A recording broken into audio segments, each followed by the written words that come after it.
I didn't want to be guilty. Like, I see why the beauticians didn't let the people look in the mirror. I honestly see why. But I was saying, I'm not going to do that. I'm going to let them look in the mirror.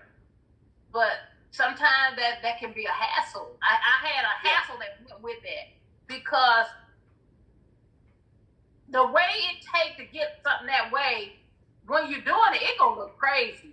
You know, the people, I don't like that. Why that just, I said, no. It's going to be okay. It's just what you said, do. I'm doing what you said, do. But sometimes it was a chore, talking them, just constant comfort them that this is going the way you want it to go, but the way you think it's got to get there is not so. I have to do something, and then it flipped that way. And then, then I did it enough time. They like, wow. It just didn't look like it was going to look like that. So, yes, oh, goodness. And that's the way God is. That's the way he is as the creator. He already knows what the finished product is going to look like. So he knows exactly what he needs to do, from start to finish to get it to look like what he wants us to look like at the end.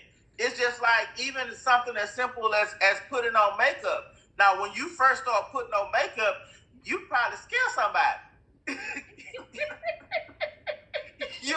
When you first start when you start putting on the basic stuff, but by the time you finish, everything comes together, then, that finished look, if you would see how it started, you'd be like, whoa.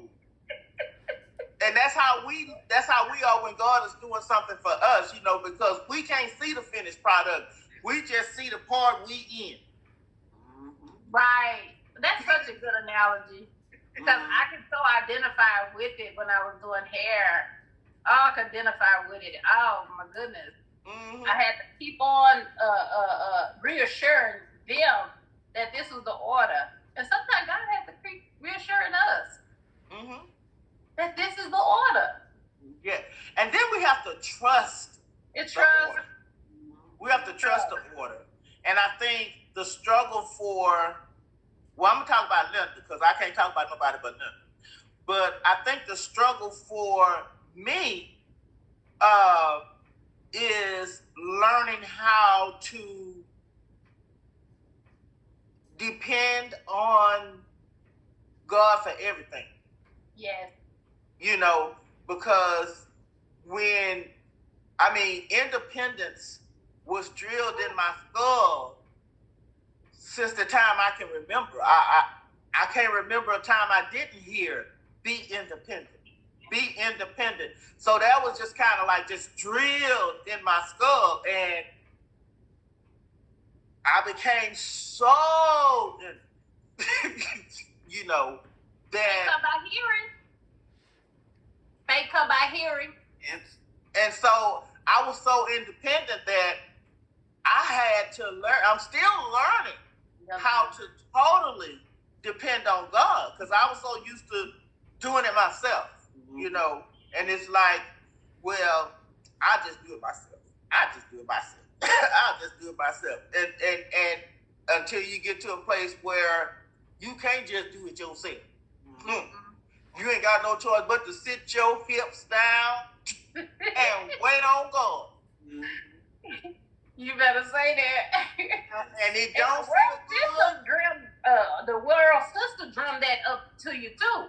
The world system drum that in your head. Independence. So we in a world system that says you have to be independent, and anything short of that is almost crazy to them. Yeah. So you say, I don't know if I could do that right now. I'm I got to pray over it. That's like, what? You know what you want to do, but you ain't running nothing. That's the thing. I ain't running. I know what I want to do, but what I want to do may not be the right thing. But I tell you, just getting up every day and saying, okay, Holy Spirit, you are my guide, and you're telling you're here. God sent you to show me what to do, how to do it. Just surrendering to that every day. Days we get up and say surrender, and other days we get up like I got this. Yes. And then there are days when